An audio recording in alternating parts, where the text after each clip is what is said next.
हमारी आज की कहानी है रूसी साहित्यकार एंटन चेखव की कहानी अध्यापिका। यह कहानी द स्कूल मिस्ट्रेस का हिंदी अनुवाद है। पहली बार यह 1897 में प्रकाशित हुई थी। नायिका एक छोटी सी जगह पर स्कूल में पढ़ाती है। कहानी में उसके जीवन में प्रेम का अभाव दिखाया गया है।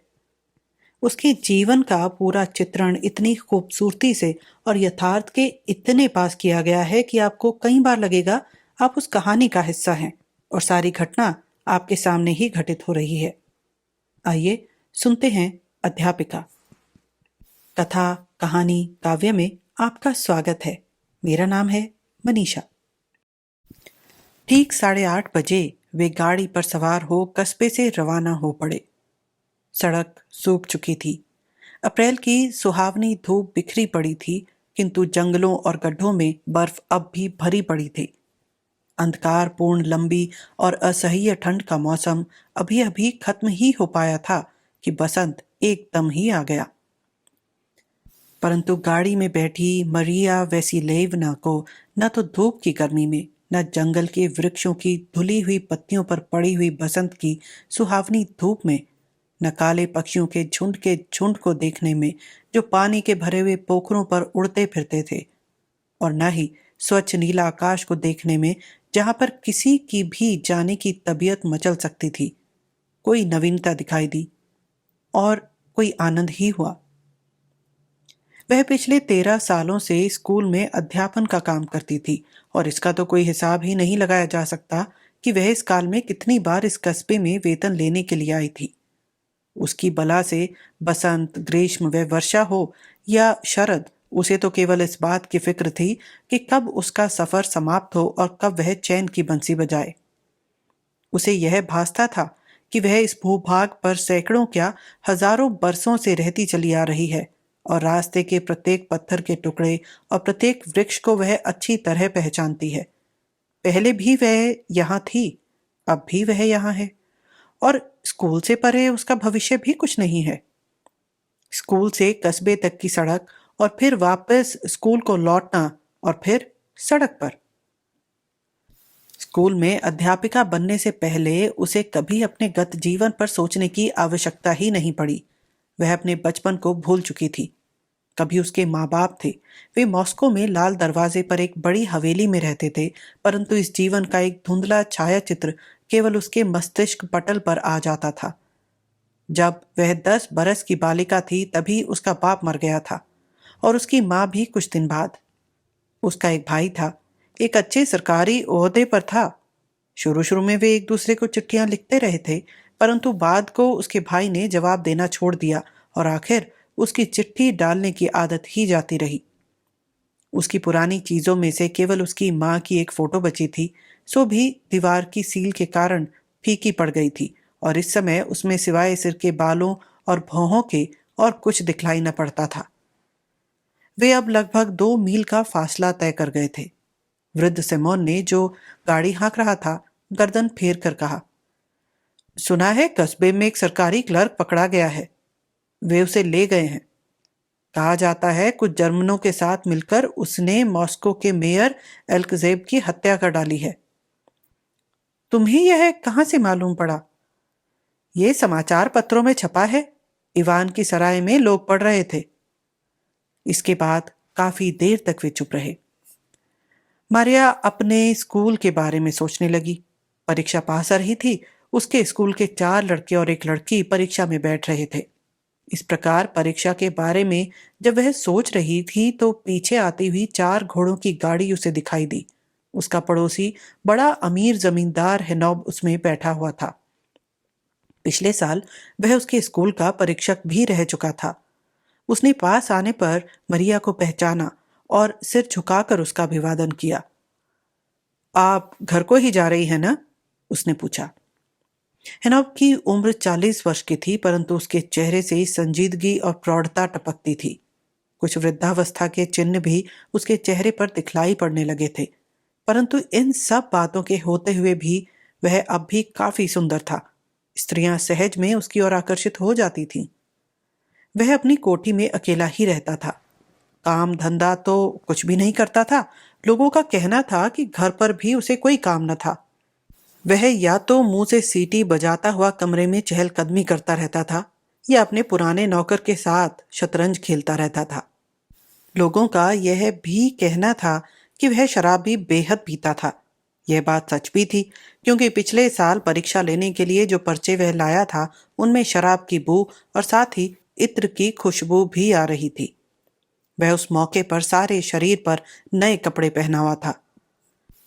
मरिया वेसिलेवना का मन उसकी ओर आकर्षित हो गया था और जब तक वह उसके पास बैठी रही तब तक उसका मन उद्विग्न ही रहा। इससे पूर्व जिन परीक्षकों से भी उसका वास्ता पड़ा था वे सब बड़े कट्टर थे और बड़ी सतर्कता से अपना काम करते थे, परंतु इसे न कोई प्रार्थना के मंत्र ही याद थे, न वह प्रश्न ही पूछना जानता था। वह बड़े विनम्र भाव का और दयालु था। वह केवल अधिक से अधिक नंबर देना जानता था। मैं बॉकविच से मिलने जा रहा हूँ, मारिया को संबोधन करते हुए उसने कहा, परंतु मैंने सुना है वह घर पर नहीं है। वे सड़क से उतरकर गांव के रास्ते पर आ गए।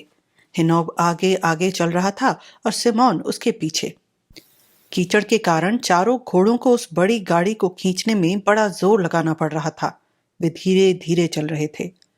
सिमोन कभी अपनी गाड़ी दाएं को चलाता था, कभी बाएं को। कभी बर्फ में से उसे गाड़ी निकालनी पड़ती थी और कभी पोखरों में से। अक्सर उसे गाड़ी से कूदकर घोड़े की मदद करनी पड़ती थी। मरिया अब भी आने वाली परीक्षा के बारे में ही मग्न थी और सोच रही थी कि गणित का पर्चा इस बार सख्त आएगा या सरल।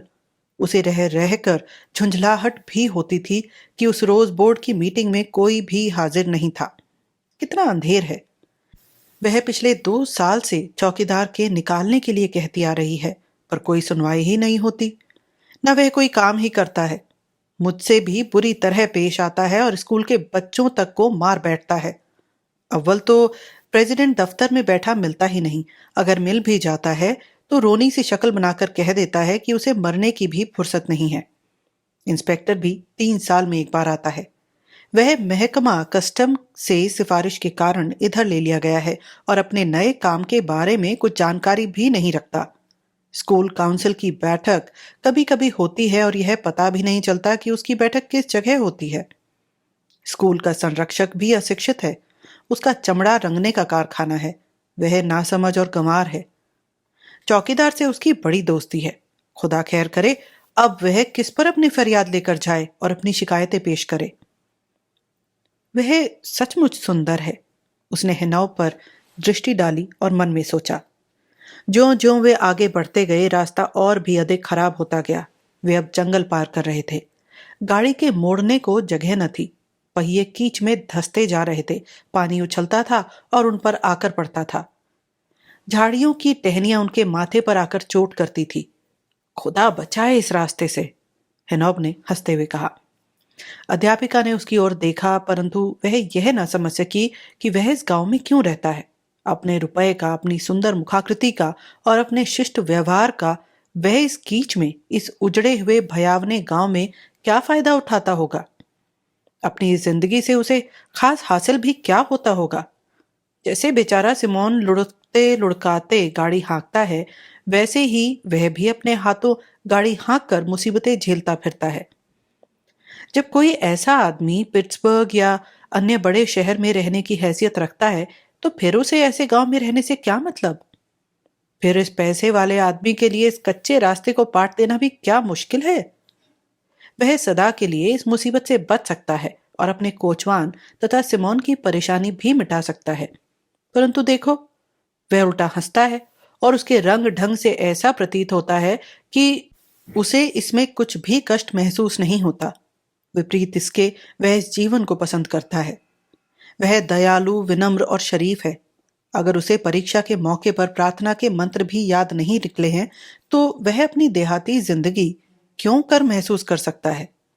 केवल रंग बिरंगे गोलों के अतिरिक्त वह स्कूल को दान भी कुछ नहीं देता, परंतु अपने दिल में वह वास्तव में समझता है कि सर्वसाधारण के शिक्षा प्रसार में उसका बड़ा हाथ है।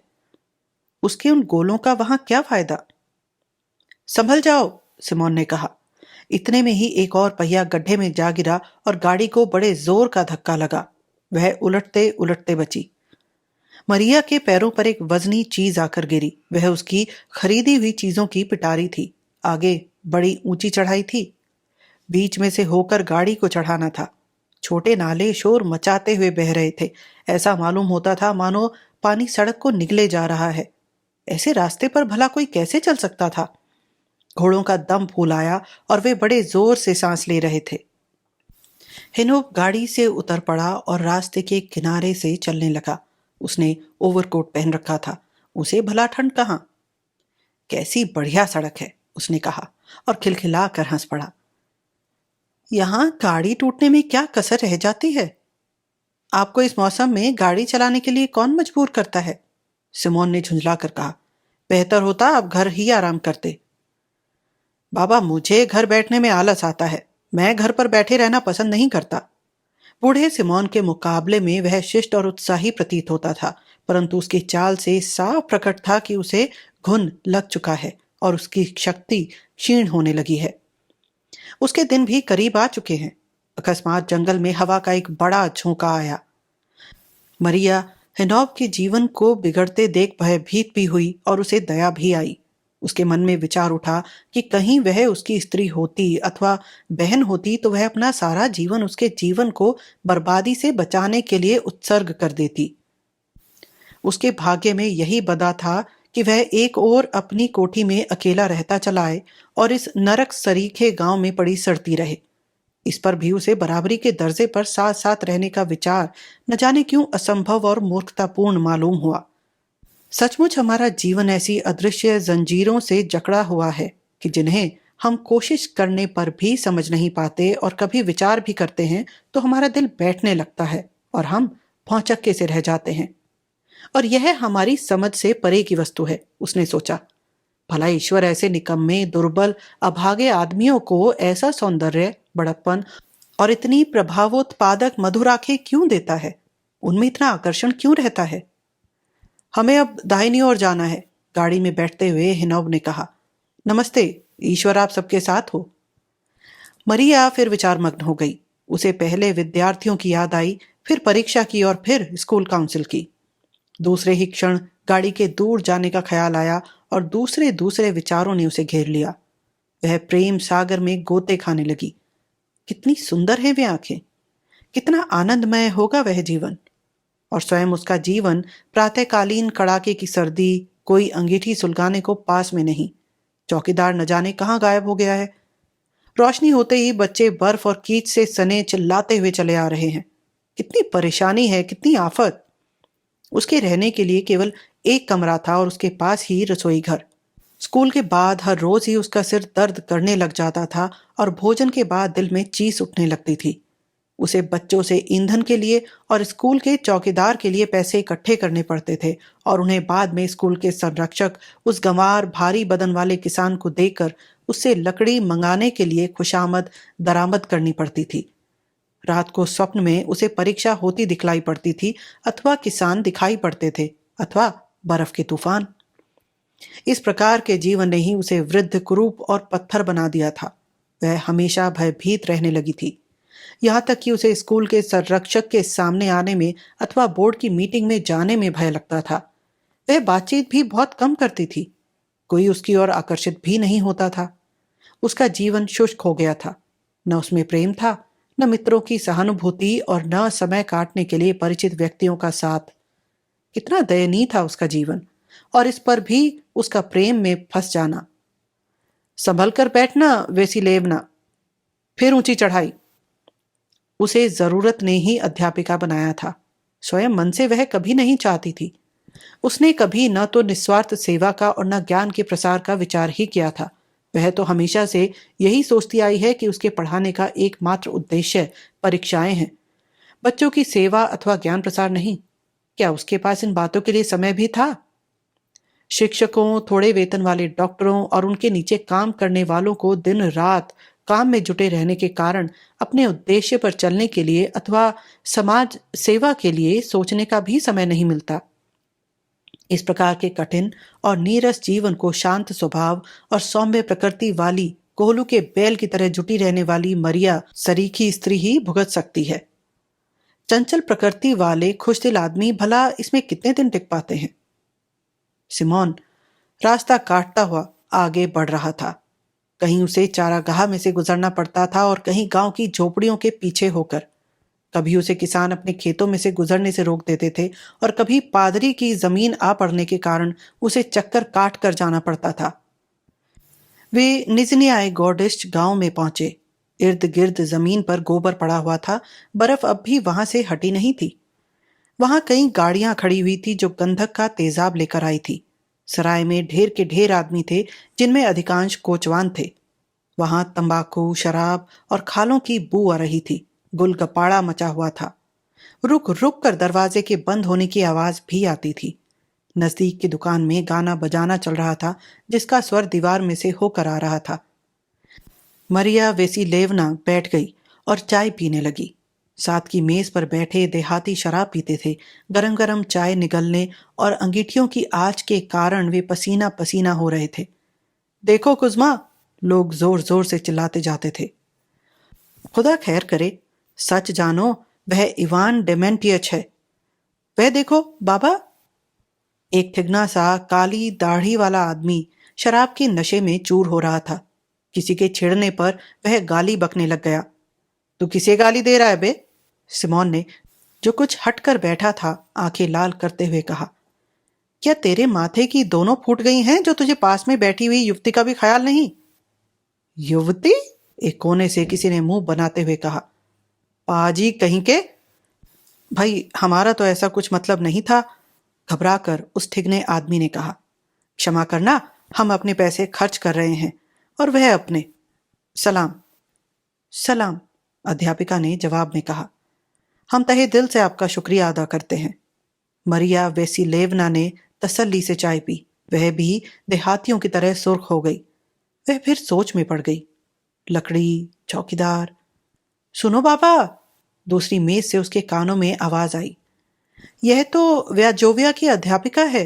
हम उसे अच्छी तरह जानते हैं। बड़ी शरीफ औरत है। वह बड़ी अच्छी तरह से है। दरवाजे के बंद होने और खुलने का शब्द हो रहा था। कुछ आ रहे थे, कुछ जा रहे थे। मरिया वेसिलेवना बैठी बैठी उन्हीं बातों को सोचती रही। गाने बजाने का शब्द भी लगातार जारी रहा। सूरज की किरणें पहले फर्श पर पड़ रही थी, फिर वे तख्त पर पड़ने लगी, उसके बाद दीवार और आखिर में बिल्कुल चली गईं। सूरज की तरफ देखने से भी यह मालूम होता था कि दोपहर ढल चुकी है। पास वाली मेज पर बैठे हुए देहाती भी जाने के लिए तैयार थे। वह ठिगना आदमी कुछ लड़खड़ाते हुए मरिया वेसिलेवना के पास आया और उसे मिलाने के लिए हाथ आगे बढ़ाया। उसके देखा देखी दूसरों ने भी उससे हाथ मिलाया और एक एक करके सब बाहर चले गए। वह दरवाजा भी आवाज के साथ 9 बार खुला और बंद हुआ। वेसिलेवना, तैयार हो जाओ, सिमोन ने कहा। वे चल पड़े। अब भी वे धीरे धीरे चल रहे थे। कुछ समय हुआ, तब निजनियाय गोर्डिश वाले यहाँ स्कूल बना रहे थे। सिमोन ने गर्दन फेर कर कहा। वे बड़े बेईमान थे। क्यों? किस तरह? लोग कहते हैं 1000 प्रेसिडेंट खा गया, 1000 स्कूल का संरक्षक खा गया और मास्टर 500 अलग। परंतु स्कूल में तो कुल 1000 ही खर्चा पड़ा है।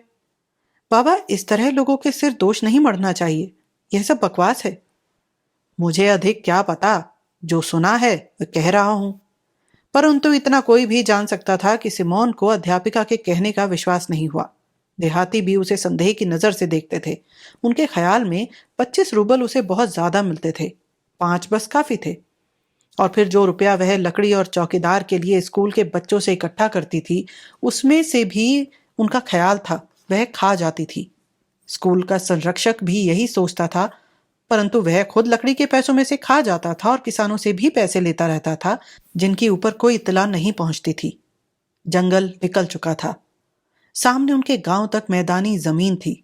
उनके लिए अब फासला भी कम ही तय करना रह गया था। पहले उन्हें नदी पार करनी थी, फिर रेल की पटरी और बाद को व्याजोव्या सामने दिखलाई पड़ने लगता था। भाई, किधर मुड़ रहे हो? मरिया ने सिमोन से पूछा। दाहिनी सड़क को हो लो। क्यों? हम इधर से भी तो जा सकते हैं। नदी इतनी गहरी थोड़ी ही है। क्या? दाहिनी ओर दूर मरिया वेसिलेवना को 4 घोड़े आते दिखाई दिए। वह देखो, हिनाव पुल की तरफ चला आ रहा है। क्यों, वही है ना? ठीक मालूम होता है। उसे वाकवेस्ट घर पर नहीं मिला। वह कितना खड़ दिमाग है। खुदा भला करे, उसे उधर होकर आने की क्या जरूरत थी? इधर से पूरा 2 मील कम पड़ता। वे नदी पर पहुंचे। गर्मियों में घुटने से ज्यादा पानी नदी में नहीं रहता था और बड़ी आसानी से पैदल पार की जा सकती थी। कभी कभी तो अगस्त में वह सूख भी जाती थी, परंतु इन दिनों बसंत की बाढ़ के बाद वह कोई 40 फुट फैल जाती थी।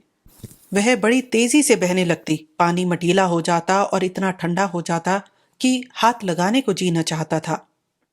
नदी के किनारे से पानी तक गाड़ी के पहियों के निशान पड़े हुए थे, जिससे यह मालूम होता था कि अभी अभी कोई गाड़ी वहां से गुजरी है। सिमोन ने लगाम को झटका मारा, बड़े जोर से, गुस्से में, परंतु कुछ घबराहट के साथ घोड़े को नदी में बढ़ाया। घोड़ा आगे बढ़ता चला गया और जब उसके पेट तक पानी आया तो रुक गया, लेकिन फिर एकदम बढ़ता चला गया। मरिया वेसिलेवना के पैरों तक पानी आ गया। वह उठकर खड़ी हो गई। अब वे किनारे पर पहुंच चुके थे। घोड़े का साज ठीक करते हुए सिमोन गुनगुनाया, खुदा की बड़ी मेहरबानी हुई जो हम इस मुसीबत से पार आ गए। मरिया के जूते और जुराबें सब तर हो गए थे, यहां तक कि उसके बदन के निचले हिस्से के कपड़े और कोट व उसकी एक आस्तीन भी भीग गई। उनसे पानी निचुड़ रहा था। गाड़ी में रखा हुआ आटा और चीनी भी सूखी न रहने पाई। इनका भीगना ही उसे सबसे ज्यादा अखरा। उसने अपने हाथ मलते हुए और अनमने मन से कहा, ए सिमोन, तुम कितना परेशान करते हो। रेल का फाटक बंद हो चुका था। रेलगाड़ी स्टेशन से आ रही थी। मरिया वेसिलेवना गाड़ी से उतर कर खड़ी हो गई और रेल के गुजर जाने का इंतजार करने लगी। खड़ी खड़ी वह ठंड के मारे कांप रही थी। वह सामने दिख रहा था। सामने ही हरी छत वाला स्कूल और गिरजे का क्रॉस अस्त होते हुए सूर्य के प्रकाश में चमक रहे थे। स्टेशन की खिड़कियां भी चमक रही थी। इंजन से मटियाला धुआं निकल रहा था। उसे ऐसा लग रहा था मानो सब चीजें ठंड के मारे कांप रही हैं। गाड़ी आ पहुंची। खिड़कियों के शीशों का अक्स पड़ रहा था, यहां तक कि उधर देखा भी नहीं जाता था। पहले दर्जे के दरवाजे में एक महिला खड़ी हुई थी। मरिया वेसिलेवना की निगाह उस पर पड़ी। मेरी माँ, यह तो उससे बिल्कुल मिलती जुलती है। उसकी माँ के भी इसी प्रकार के घने सुनहरे बाल थे और सिर की आकृति भी इसी तरह की थी। 13 वर्ष बाद आज पहली बार उसके सामने अपने माँ, बाप, भाई, मॉस्को का उसका मकान, एक मछली वाला उसका मछली घर और सब चीजों का नजारा आ गया। उसे पियानो का सुर और अपने पिता की आवाज सुनाई दी। उसे ऐसा प्रतीत हुआ मानो वह अब भी सुंदर कपड़े पहने हुए एक सुंदर बालिका है और अपने घर के गर्म कमरे में बैठी हुई है। उसका हृदय आनंद से ओतप्रोत हो गया।